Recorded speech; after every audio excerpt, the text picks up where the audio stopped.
Hey everyone, I'm Shah. In this video, I'll show you how to build an AI agent using Notion's MCP server. We'll start with a recap of key ideas and then dive into example Python code, which is freely available at the GitHub repo linked below. If you clicked on this video, you probably already know what Notion is, but if not, Notion is essentially an information management tool. And for me personally, it is the central hub for all my various business activities. It's where I manage things for my course, consulting calls, content creation, the data entrepreneurs, product ideas, my newsletter, and keeping track of leads and clients and things like that. One example of how I use Notion is for content creation and keeping track of all the short form content I'm going to be posting. So I have a version of this for long form content like YouTube videos and blogs, but for my short form content like posting on LinkedIn, posting in my Discord, and on my YouTube community, I have this content calendar full of ideas and when I'm going to be posting particular things. One thing that would be cool is to connect all this information that's already in Notion to some kind of custom AI app to either help me write new posts, help me come up with new ideas based on past ideas, and just help me post content more efficiently. One thing that can help connect Notion to a custom AI app is Notion's MCP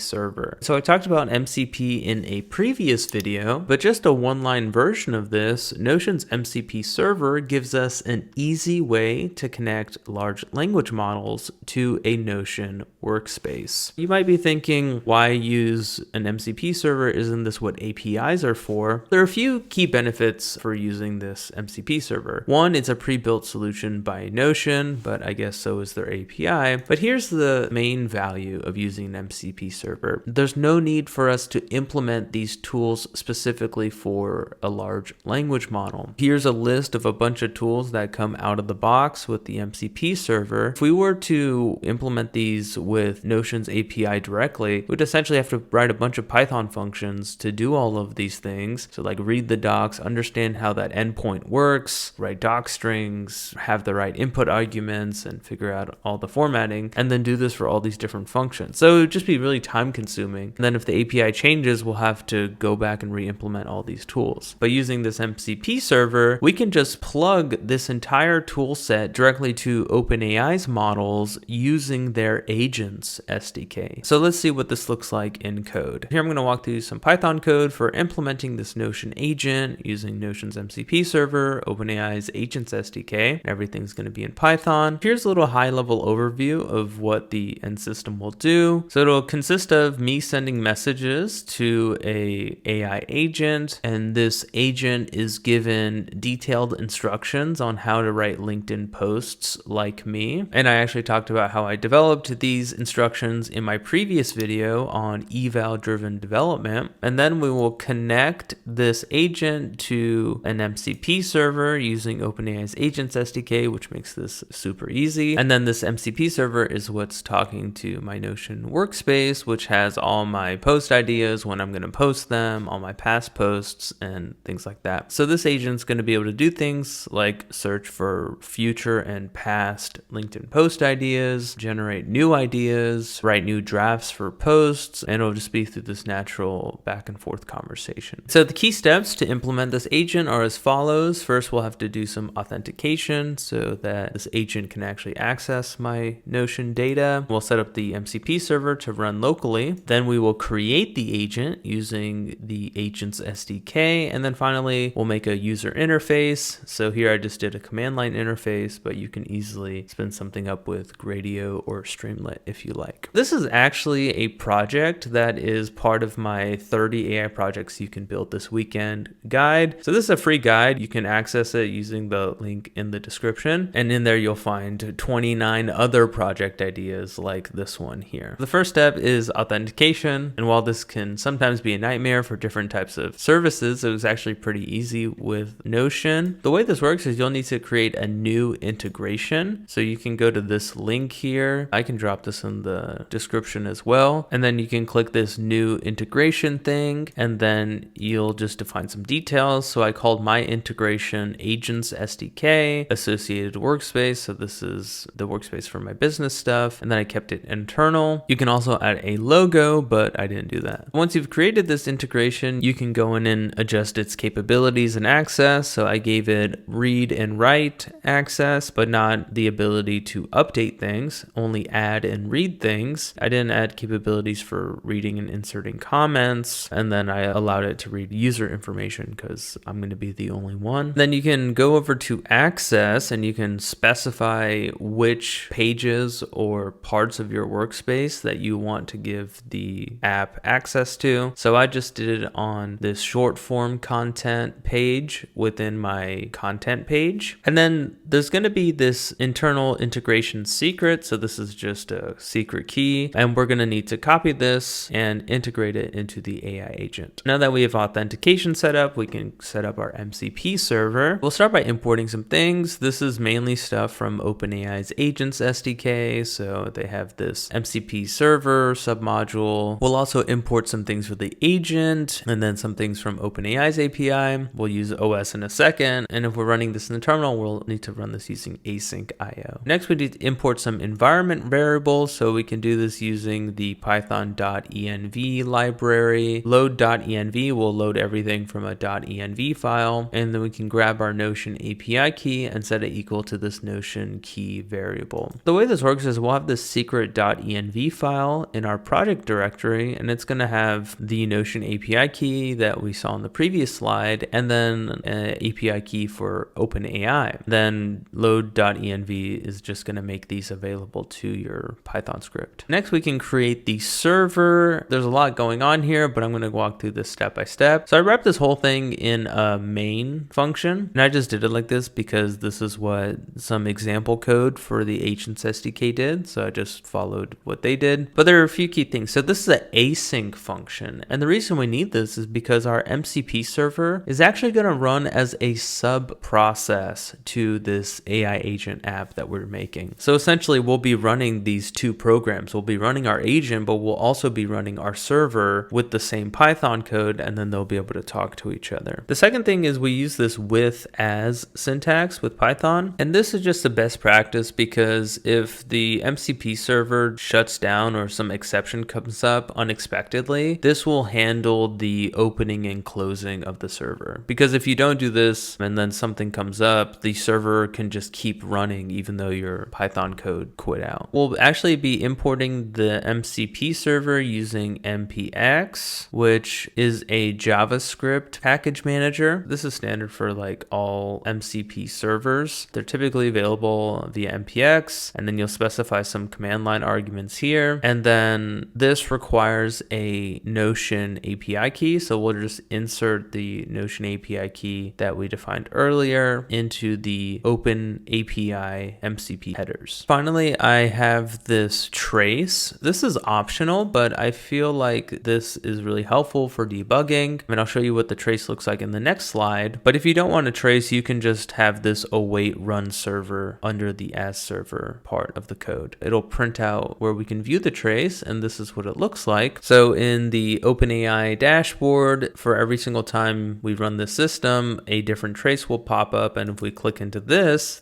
will just have a whole list of all the different tool calls and actions that our AI agent is doing. And so this is really helpful for debugging when the agent does something wrong, or helps you better understand when the agent is doing something right. Now that we've got the MCP server set up, we can actually create the agent. So first I'll import the instructions, which is saved in this markdown file called instructions.md. And again, the instructions here outline how to write LinkedIn posts in my likeness. And the prompt is quite long, but you can read the whole thing at the GitHub repo linked here. Next, we can create the agent. So this is super straightforward. Using the Agents SDK, we use this agent class. We'll give the agent a name. We'll specify which model we want to use. We'll specify its instructions. And then we can give the agent access to a set of MCP servers. So here we just have one. So that's why I have this MCP server in a list. And then another thing I did is I'm going to force the model to use tools. And that was because when I was testing the system, there were times that the model wanted to just start writing posts instead of searching the Notion for the particular post idea I was asking about. Next, we can create create the interface. This is going to be a command line interface. And here is actually the same code we saw in the previous slide. So this is what we saw. We had the agent and the model settings, but now we're wrapping the agent in this run function that takes in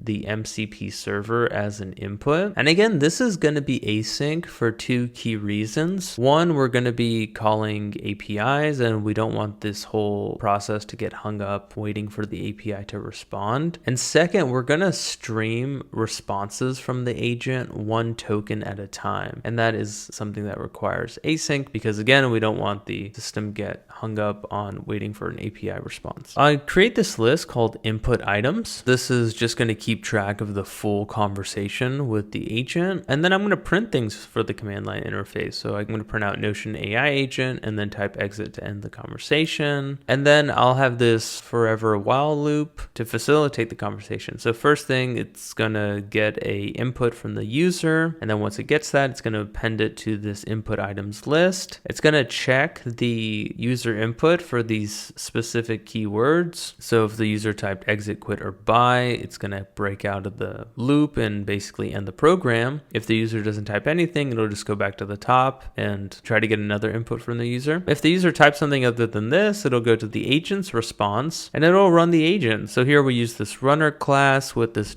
.streamed method. We pass it the agent and all the input items, so the full conversation, and this will run the agent and generate a response. But we don't want to just send a response and then wait until the agent finishes all of its processing to get a response. We want to see what the agent is doing in the meantime, and that's just a better user interface because the AI agent could be running for 15 to 45 seconds even sometimes. For that, there's a bunch of logic here, but basically what's happening is we have this result coming from that runner.run streamed, and it has this streamed events function. So it's just going to return a list of all the events that are happening associated with the agent, and we're just going to loop through them. Quickly going through this first one is just checking for new text generated by the agent, and it's just going to print it one token at a time. This next piece of logic is just going to look for tool calls. So if the agent calls a tool, we'll print something to the user interface to let the user know that the agent is calling a tool, and we'll print the tool name. If the event is the tool call output item, we'll just print tool call is completed. And then once the agent generates a message, add that to our input items. So we'll basically add this to the thread, the conversation that we're having with the agent. Then we'll just ignore everything else and then print a new line. Now that we've got most of the interface set up, we can just simply run the agent. So if we're doing this in a Python script, we'll need to use this async.io module, and we'll use it to run our main function. However, if we're doing this in a notebook, we can just do await main. So main is a function we defined. And the reason is when we're running in a Python script, there are no async IO processes running. So we'll need to create one. But with a notebook, the notebook itself is one of these async processes. So we can just do await main to add this main function to the subprocess list. Let's see what this final product looks like. Here I got my terminal open, and I've got two versions of this. I've got a Python script version and a notebook version, and they're both available at the GitHub, but here I'm running the script version. Here's the trace for this conversation. I'll copy this and we can look at it a little later. This has printed some extra stuff as well, so the script is slightly different than the notebook code, which is what we saw in the slides, but it's just telling us connected to Notion MCP server with 19 tools available, and then now we have our Notion agent and then these exit things. So let's say return post ideas about AI consulting. So let's see how this works. It's just going directly to writing a post about AI consulting. So this is the thing with AI agents, is that they can be like somewhat unpredictable. Maybe we can try something like this. Search for posts about AI consulting. So I basically typed the same thing, but instead of return, I put search, and then that triggered a tool call. So it's doing this API post search, and it completed it, and then it went into my Notion and found these LinkedIn post ideas. So how to find in-demand AI freelancing service using ChatGPT, AI won't make you rich, solving problems will, and then quitting consulting. We can even say something like, can you give me the link to post 1? So this usually works. So it gave us a link. Let's see if we can use this. So the link did indeed work. So this is what it looks like. How to find in-demand freelancing services using ChatGPT. And there's already a post here. So let me go ahead and delete this. And then let's see something. Okay, let me go back and say, can you draft a post for this idea?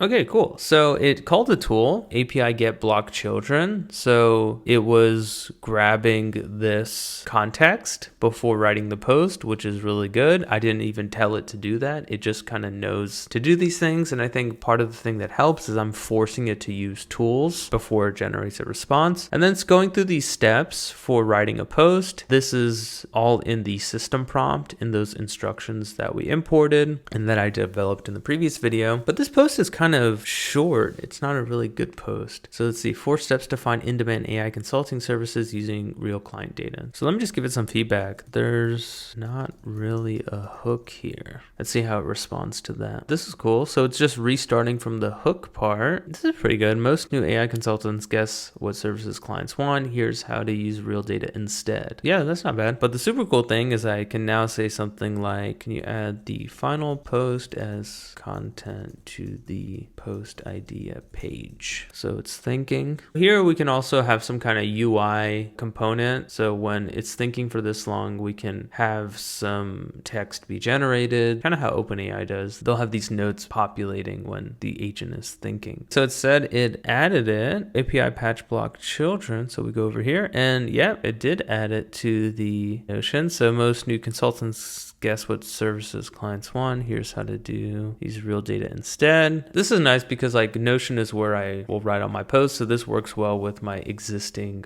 workflow. One other thing we can look at is the trace. So let's go here. I think this was the trace. This is everything the agent did. I guess we can load more. So there was a lot of back and forth conversation. And so that's why it's helpful to view the whole trace. Notice that before the Notion agent does something, it will list the MCP tools. So that's how it knows what tools it has access to. Also, it gets a description of each tool and the input arguments that it expects. So it has this really large context on how they work. And this was the first part of the conversation where the agent didn't call any tools, even though I wanted it to. We can actually see the instructions here. So this is like the system prompt. It's very long. Let's see, return post ideas about AI consulting. And it just started writing a post instead of doing a search. But we can see the second time it did the search. So we can see the function call and then the output. So it searched for AI consulting. Oh, and sorted it by last edited time. That's smart. And then we can see the final response here. Yeah, so this is the full thread. So they call this a trace, and then these individual components of a trace are called a span. Okay, so what's next? This is a bit of an experiment for me. I haven't walked through one of these projects from the 30 projects guide, but if this is something you guys are interested in, there are 29 other projects in this guide that I'd be happy to walk through. So if you enjoy this kind of content, let me know in the comment section below. Again, this guide is freely available. You can get the link in the description. The example code for this project is also freely available in the GitHub. And as always, thank you so much for your time and thanks for watching.